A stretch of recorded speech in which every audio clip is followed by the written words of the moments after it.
diríamos desde la concepción quizá más antigua, tradicional, clásica, desde la concepción aristotélica, se entiende que la verdad consiste en una correspondencia de lo que creemos con la realidad, con los hechos, ¿no? En Aristóteles la idea de decir de lo que es, de lo que no es, que no es. Y es una concepción correspondentista de la verdad que después, por supuesto, esta es una formulación, diríamos, muy general, se ha ido concretando en distintas posturas, ¿no? Distintas definiciones a partir de este esquema de la correspondencia entre el contenido de nuestras creencias, que serían proposiciones, ¿no? Pues, hoy es viernes, pues esa proposición se corresponde o no con los hechos, tal cual el calendario está establecido. Y entonces es para las verdades ordinarias y en un contexto, digamos, cotidiano, esta noción es la que opera y no parece problemática, pero por supuesto en filosofía la noción de verdad como correspondencia enseguida ha dado lugar ha suscitado dudas y ha dado lugar a controversias, entre otras razones, porque surge inmediatamente el problema de el acceso a la realidad misma. Entonces, cómo el problema epistemológico de cómo determinar si se da o no esa correspondencia, teniendo en cuenta que todo aquello de lo que nosotros disponemos para establecerlo son nuestras creencias. Nunca tenemos un acceso directo a la realidad, sino a lo que creemos que es la realidad. Entonces, digamos que a partir de ahí se empieza a problematizar esta definición tradicional o clásica, ¿no? Pero y surgen otras, ¿no?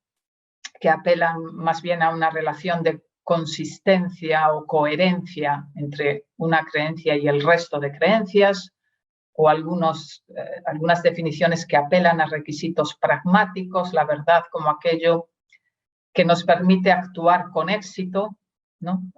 Aquello que guía exitosamente nuestra acción. Esta sería una caracterización pragmática de la verdad, ¿no?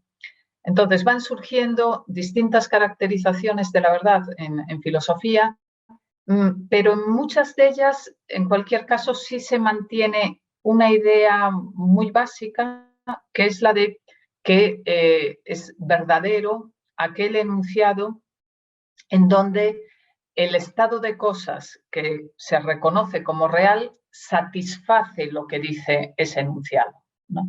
Entonces, digamos, esa idea de satisfacción, ¿no? De que se satisfacen las condiciones del enunciado, ¿no? De lo que establece el enunciado, esa idea de satisfacción se mantiene, ya digo, aunque después la definición de verdad vaya proponiéndose en términos distintos, ¿no?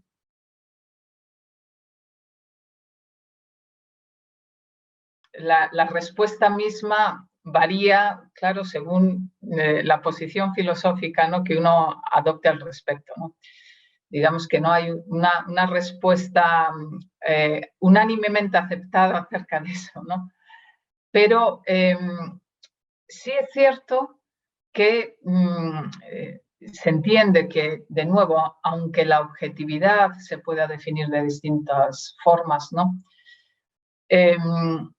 Sí es cierto que se defina como se defina, la posición, podríamos decir, mayoritaria, es que sí que hay unas condiciones que son válidas universalmente para determinar si una creencia o un juicio o un enunciado son verdaderos, ¿no?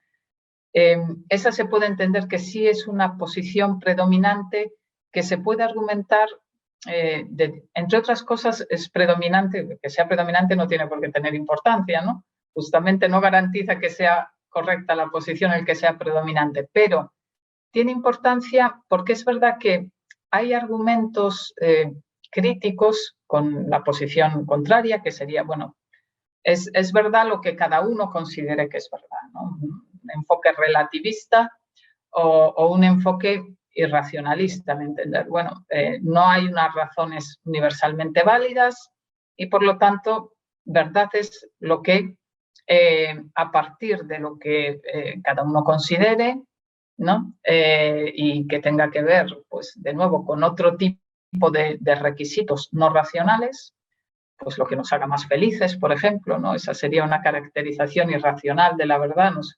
Vamos a considerar como verdadero aquello que nos convenga más y nos haga más felices a todos. Bueno, pues diríamos, eso sería una caracterización irracional, pero la idea es que esa forma de argumentar, si prescindimos de la objetividad, si entendemos que no es posible determinar de manera objetiva la verdad de nuestras creencias, si entendemos que esto no es posible, en realidad nos conduce a toda una serie de paradojas. Se entiende que se acaban autorrefutando esos enfoques porque la defensa de cualquier enfoque parece presuponer que se dé algo por supuesto como siendo verdadero. Al menos la verdad acerca de que hay puntos de vista dispares. Entonces, parece que si se elimina completamente la noción de objetividad, si se entiende que no es aplicable, parece que realmente se pierde la propia inteligibilidad de nuestro discurso. Parece que la objetividad finalmente tiene que ver con poder reconocer unos criterios aplicables con una validez universal en el terreno que sea, ¿no? Si es en el terreno de la verdad, de poder establecer criterios para la verdad de nuestras creencias, pues ahí se pueden proponer distintos criterios que tienen que ver con las evidencias, por ejemplo, ¿no? Con el que nosotros atribuyamos mayor o menor probabilidad de que algo sea verdad a partir de que se den ciertas características en un fenómeno que con anterioridad iban asociadas, ¿no?, a aquello que establece el enunciado. Entonces diríamos, el que si llueve la calle se mojará, que es de nuevo un ejemplo muy trivial, pero el decir, bueno, que esto creamos que es verdadero, nos parece que no es una cuestión relativa a cada sujeto. Es una cuestión objetiva porque en el pasado tenemos una experiencia recurrente que nos conduce a pensar que hay una relación causal entre ambas cosas. Y esa evidencia, digamos, cualquier individuo la reconocería como una evidencia relevante para establecer la verdad de ese enunciado, ¿no? Y se puede poner a prueba en forma de predicciones, de distintas maneras, ¿no?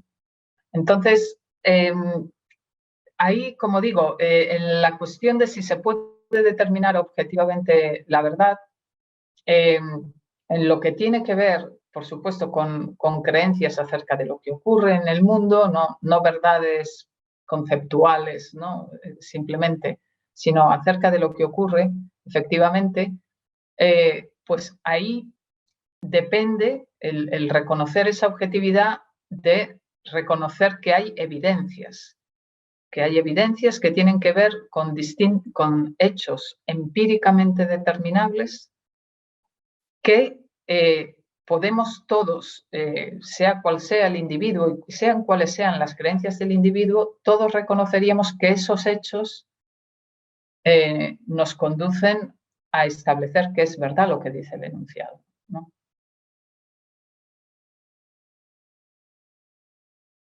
Si nos remitimos a Kant, por ejemplo, ¿no?, sería la diferencia entre lo que él llama experiencia frente a lo que llama noúmeno, ¿no? Y el noúmeno, que es una palabra que nos puede parecer un tanto extraña, el noúmeno sería la cosa en sí misma con independencia de cómo la experimentemos.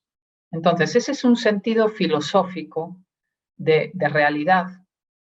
Y en ese sentido filosófico que da lugar, de nuevo, a muchas controversias, de si realmente es un concepto coherente, ¿no?, el de hablar de la realidad en esos términos como pura X, ¿no? Como pura incógnita, ¿no? En ese sentido, pues tendríamos una noción de realidad que no es exactamente la cotidiana. En la cotidiana no estamos pensando, cuando hablamos de lo real, en una pura X, aunque sí es algo que reconocemos lo real como algo que trasciende nuestra experiencia, eso sí. Nuestra noción de realidad sí cotidiana, sí recoge un aspecto de trascendencia de lo real con respecto a lo que nosotros podemos conocer o experimentar. Eso sí está ahí. Ahora, no se niega, en el concepto cotidiano, no se niega realidad o no se contrapone la noción de realidad como la cosa en sí misma, ¿no? No se contrapone a lo que nosotros experimentamos como real, ¿no? En nuestro concepto cotidiano realmente para nosotros, bueno, pues los árboles que vemos paseando por el parque son reales y la realidad, digamos, es lo que en la experiencia nosotros conocemos. Eso es nuestra noción de realidad, es lo que conocemos en la experiencia, es lo que se actualiza, ¿no? Cuando nosotros nos volcamos al mundo, ¿no? y lo percibimos, ¿no? Y lo que, digamos, también el criterio, en cierto modo, de existencia, y que se aplica tanto a esa noción cotidiana como a la noción filosófica, ¿no? El criterio es que es algo que nosotros no controlamos, no está sujeto a nuestro control ni a nuestra decisión, tiene un carácter independiente. Entonces, nosotros podemos controlar qué nos imaginamos, sobre qué pensamos, podemos pensar en la película que vimos ayer, podemos imaginarnos que un amigo tiene más o menos edad, podemos imaginarnos muchas cosas y están sujetas a nuestro control. Pero si vamos paseando por el parque, no podemos controlar qué árboles vamos viendo. Vamos a ver lo que la realidad nos imponga. Entonces, hay un elemento de independencia y de afectación, de generación de nuestra experiencia de manera espontánea, ¿no? Lo que espontáneamente experimentamos, es decir, no buscamos experimentar, sino lo que espontáneamente experimentamos, entendemos que está causado por la realidad. Entonces, la realidad, si buscamos una formulación, diríamos, sumamente general, que pudiera ser aceptada, ya digo, por filósofos o individuos con creencias muy distintas, sería aquello que entendemos que causa nuestra percepción del mundo, sería lo que interviene causando nuestra experiencia, ¿no? Esa experiencia que nosotros justamente no decidimos, que tenemos de manera espontánea. Lo que causaría esto, entendemos que sería la realidad, ¿no?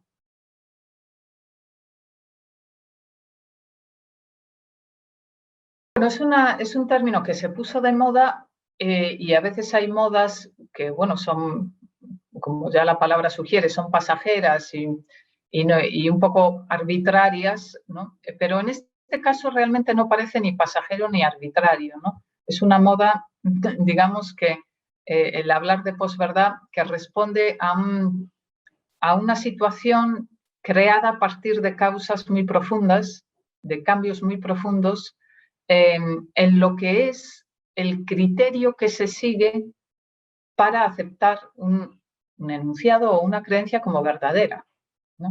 Entonces, los criterios de aceptabilidad de las creencias. Y cuando se habla de posverdad, bueno, pues el historiador Eric Alterman, ¿no? En 2004 fue uno de los que introdujeron esta terminología.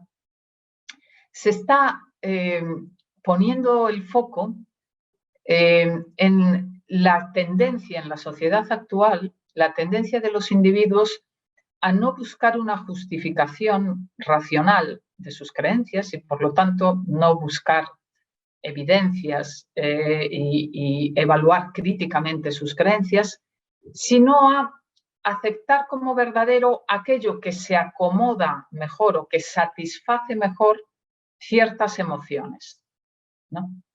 Entonces, tiene que ver la posverdad con hacer primar lo sentido como verdadero frente a lo que se puede justificar como verdadero, como siendo verdadero. ¿Por qué se produciría eso? Bueno, pues cuando nosotros nos sentimos, por ejemplo, parte de cierto colectivo, de cierto grupo, y estamos muy convencidos de que hemos estado, bueno, pues hemos sido tratados injustamente, este colectivo ha sido tratado injustamente. Bueno, podemos, esa frustración y ese sufrimiento del colectivo puede ser un terreno abonado para creer que el deseo mismo nos conduzca a tomar como verdadero, a aceptar como verdadero algo que culpabilice, ¿no?, a los que nosotros a priori consideramos responsables de nuestra situación. Si es el gobierno, si son ciertas grandes compañías, pues esas compañías, dependiendo del colectivo, digamos, del que formemos parte y de a priori quién nos parezca el culpable de la situación que para nosotros es desventajosa o es injusta, nosotros vamos a ser muy receptivos a cualquier, a creernos cualquier afirmación negativa sobre los que consideramos culpables. Entonces, las noticias falsas, por ejemplo, ¿por qué las noticias falsas tienen pues, un efecto, diríamos, tan importante y que ya se estudia ahora en los procesos electorales, etcétera? Las noticias falsas se fabrican muchas veces de manera instrumental, contando ya con esos sentimientos y con que esos sentimientos van a conducir a que el individuo no trate de contrastar esa información que se le proporciona y lo asuma de manera acrítica.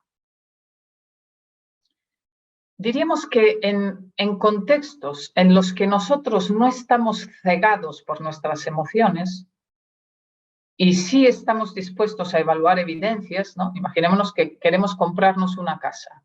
Bueno, pues nosotros no nos vamos a dejar cegar fácilmente por las emociones. Nosotros vamos a ir a ver el metro cuadrado, a cuánto precio, qué calidad de los materiales, diríamos. Nosotros vamos a hacer un estudio de las condiciones que son objetivamente relevantes para una compra. Ahora, en ciertos, diríamos, en ciertos temas no ocurre esto.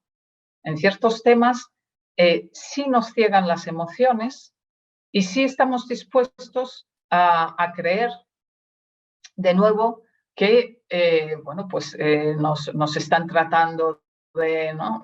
Nos están tratando de manipular de determinada manera o ¿no? Cualquier, diríamos, cualquier maniobra que se atribuya al que consideramos culpable de nuestra situación nos va a parecer que es verdad que se ha producido. No vamos a suspender lo que es el procedimiento racional, ¿no?, de examen de evidencias en favor de la verdad de una creencia, de la probabilidad de que una creencia sea verdadera. Vamos a suspender ese examen racional, la búsqueda de justificación, y la posverdad, lo característico de la posverdad es esa suspensión.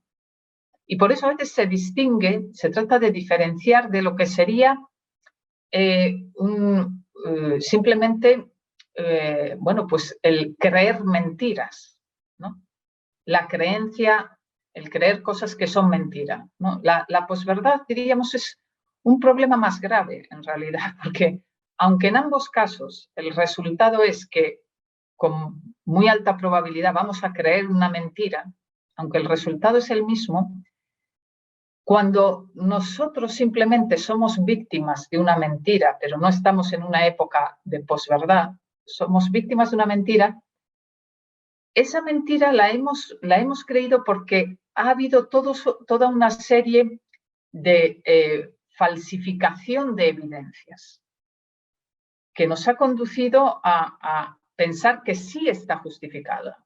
Entonces, en muchos casos, cuando se consigue convencer a un colectivo de una cierta mentira, se lo puede conseguir convencer justamente mediante un trabajo intelectual fino de hacer ver que hay evidencias, ¿no?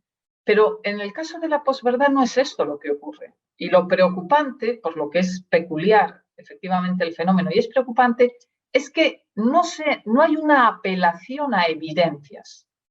Más bien las evidencias dejan de tener importancia. Simplemente se lanzan eslóganes o se lanzan, ¿no?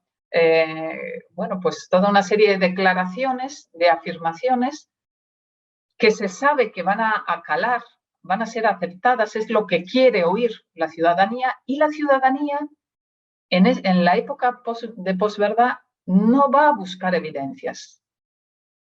Esa es digamos, lo distintivo, ¿no? Frente a lo que serían, bueno, pues otras situaciones no posverdaderas, sino situaciones de manipulación masiva, pensemos en regímenes totalitarios que limitan la información que pueden tener los individuos y generan un discurso bien armado, fino, que les conduzcan a pensar, ¿no?, que cierto régimen es el idóneo y es el que está actuando de la mejor manera posible. Bueno, eso no es un caso en el que haya una sociedad que viva en la posverdad. No viven en la posverdad, viven completamente manipulados, pero a partir de una fabricación cuidadosa de evidencias, de falsas evidencias. Aquí, como digo, el problema es que no hay una búsqueda de evidencias. Y por lo tanto, ni siquiera hay que construir una mentira elaborada, ¿no? A veces se dice con Trump, bueno, Trump decía una cosa, luego la contraria. El propio Trump dijo, yo puedo hacer cualquier cosa y decir cualquier cosa y no va a importar. Van a seguir votándome y van a seguir creyéndome.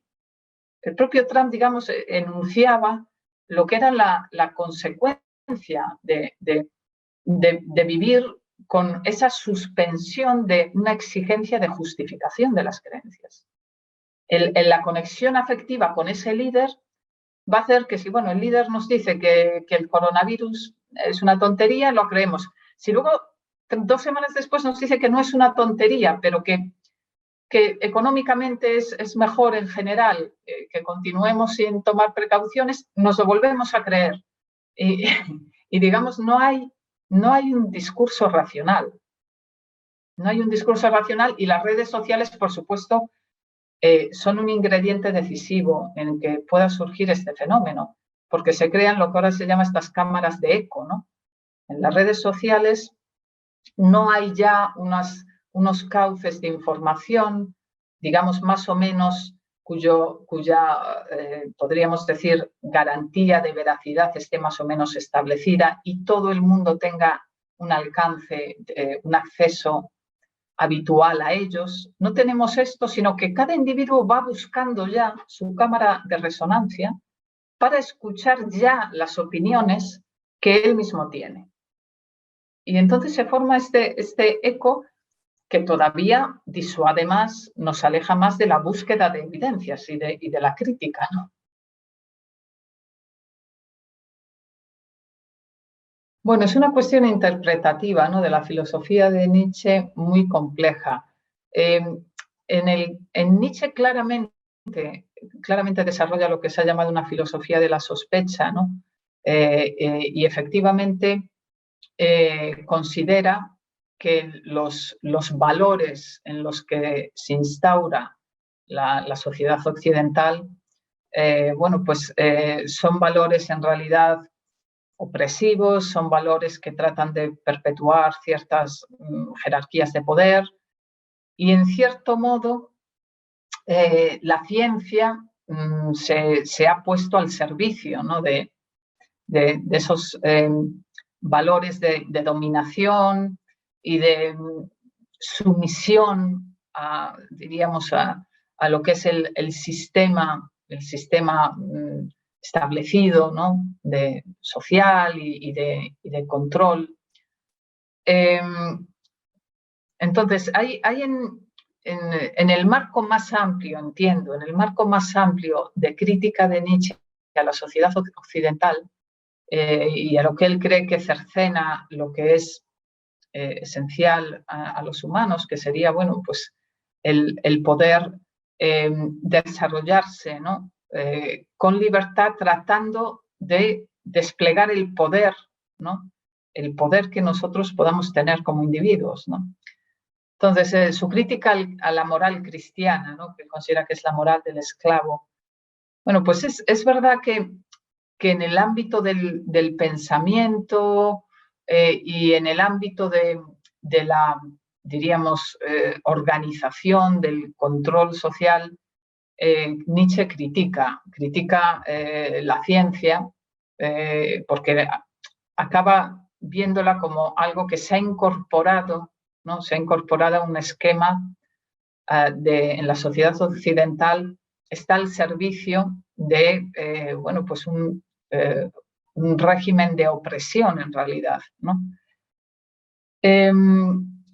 Pero al mismo tiempo, en realidad, en Nietzsche podríamos decir que no hay tampoco necesariamente una lectura, no hay por qué hacer necesariamente una lectura en clave posmoderna de Nietzsche, ¿no? Hay efectivamente como decía, una captación de lo que puedan ser cuestiones ideológicas escondidas en estratos de la sociedad o aspectos de la sociedad que no parecen ideológicos, ¿no? Y en esto la posición de Nietzsche con respecto a la ciencia tiene sus concomitancias con la posición de Paul Feyerabend con respecto a la ciencia, ¿no? Es también, bueno, la libertad de pensamiento al final se acaba coartando si se entiende que solo la metodología científica es lo único que nos permite descubrir verdades interesantes, y por otra parte se genera un sistema opaco que está en manos la ciencia la desarrollan especialistas, y entonces una sociedad que está regida por resultados y aplicación de la ciencia, ¿no? Está regida por esto, y al mismo tiempo los ciudadanos no entienden por lo que está regida, porque solo los especialistas tienen ese dominio de la ciencia. Pues digamos que es una sociedad que está, bueno, pues en cierto modo no tiene control sobre sí misma, ¿no? Está controlada, la ciencia subrepticiamente pasa a ser una herramienta ideológica, porque simplemente se aplica sin que los ciudadanos sean conscientes, ¿no? de cuáles son los principios que se están adoptando para generar políticas, establecer el sistema educativo, las leyes con respecto a cuestiones económicas, no están al tanto, digamos, de todo esto, pero sin embargo se van a aplicar sobre ellos. Entonces hay una falta de conciencia por parte de los individuos que en cierto modo sí tiene mucho que ver con los problemas que surgen actualmente también y que se han vinculado a lo que, bueno, pues Colin Krauss denomina la postdemocracia, ¿no? En una obra de él de 2004, ¿no? Este sociólogo y científico político, bueno, pues se refiere justamente a la falta de control realmente de la democracia por parte de control y de participación, ¿no? En la política por parte de los ciudadanos. Y es cierto que la ciencia, el protagonismo de la ciencia y el mantenerla como una burbuja de conocimiento especializado, ¿no? Acrecienta este distanciamiento entre lo que es una élite de políticos y de especialistas que fijan las condiciones en las que vivimos y los ciudadanos, que, digamos, no votamos cada 4 años, pero más allá de eso no tenemos una participación, ¿no? Entonces, volviendo a la cuestión del posmodernismo, no hay necesariamente, entiendo yo, en Nietzsche, una lectura lineal, posmoderna, sí más bien ya en Nietzsche y después en otros autores posteriores, una forma de desenmascarar la ideología predominante, que es una ideología que no fomenta la autonomía intelectual de los individuos. El asociar la ciencia justamente a lo que es el asentamiento de una ideología que alimenta en realidad la falta de conciencia de los individuos, que favorece la dominación de los individuos por parte de los que ostentan el poder. La ciencia sería un instrumento para ejercer ese poder, y una falta de conciencia de los individuos de estas cuestiones, que de nuevo en la pandemia se ha manifestado, se ha puesto muy de relieve, ¿no? Que no se... Bueno, pues el surgimiento de corrientes negacionistas, ¿no? Bueno, los ciudadanos no acaban de entender bien en qué consiste la ciencia y por lo tanto es normal que sean escépticos. Ven que hay discrepancias entre los científicos, ven que los científicos van cambiando de opinión y realmente no entienden. Eso no es la concepción de la ciencia que ellos tenían, y realmente les conduce a un escepticismo que tiene que ver, de nuevo, con una falta de conciencia, ¿no?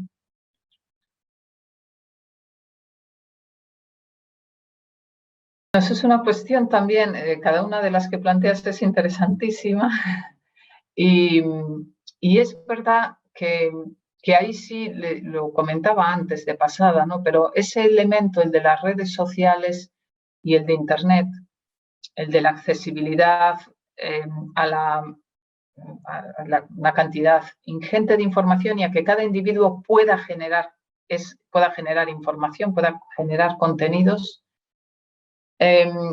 tiene que ver con uno de los aspectos de la globalización y por supuesto, para los problemas que tienen que ver con la posverdad, está claro que el riesgo es altísimo.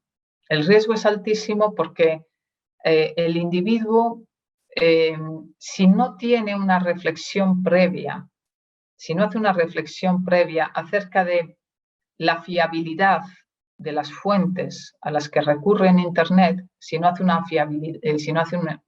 reflexión previa y un mínimo estudio previo de esto, en Internet se puede encontrar cualquier tipo de contenido y de opinión, ¿no? Entonces, y se pueden generar dinámicas de opinión también muy fácilmente, muy rápidamente, ¿no?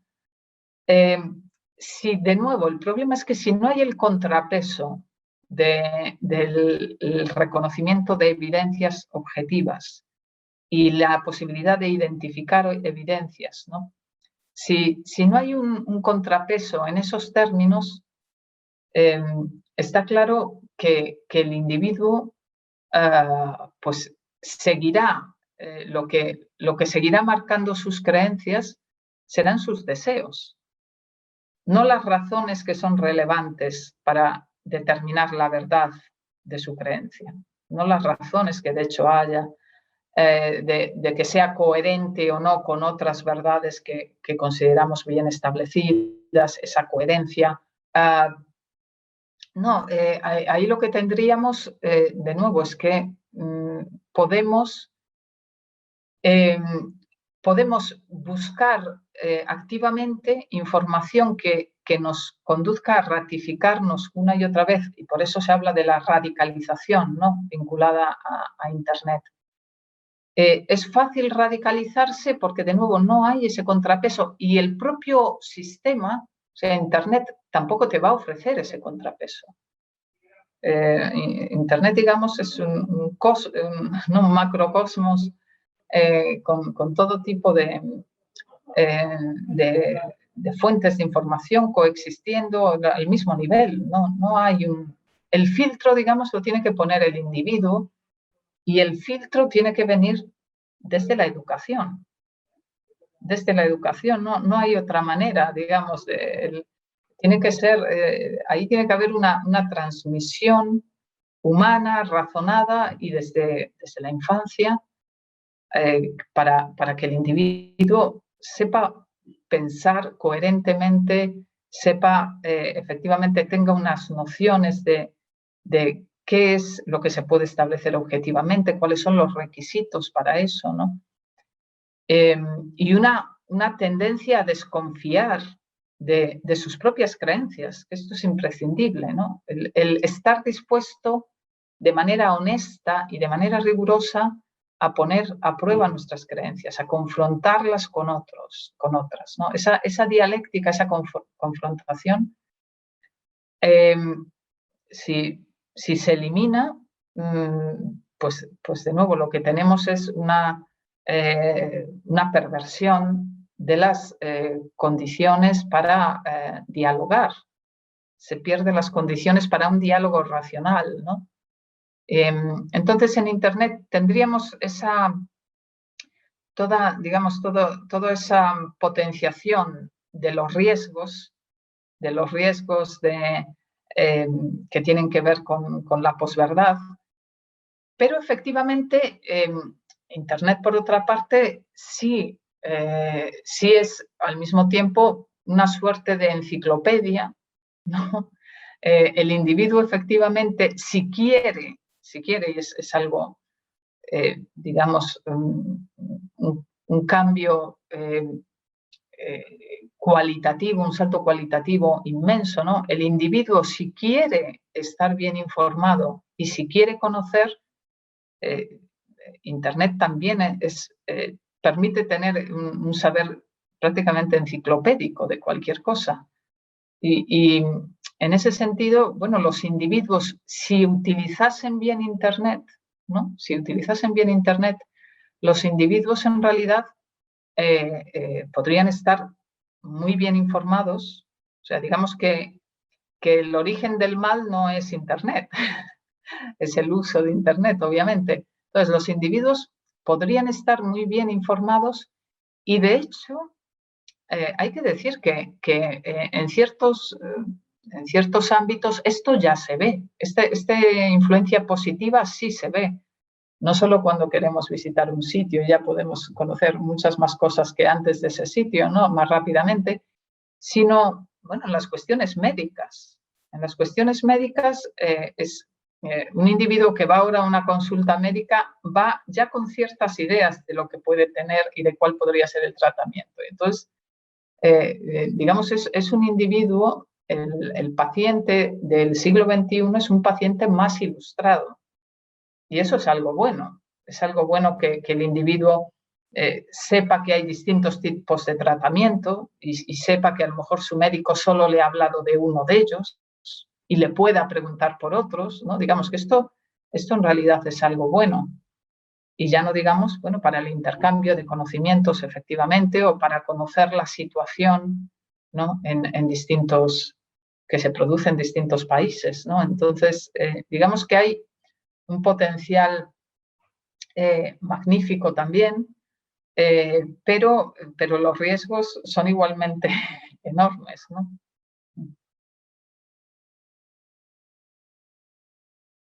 Como digo, yo creo que tiene mucha vigencia en realidad. Estas reflexiones de Feyerabend yo creo que son muy recomendables. Y después, por supuesto, en lo que ya tiene que ver con bueno, pues las cuestiones de política, ¿no?, y la posibilidad, la necesidad de mantener las condiciones para un debate racional, público, sobre cuestiones políticas, la obra de Habermas pues, es muy importante, ¿no? Porque consiste simplemente,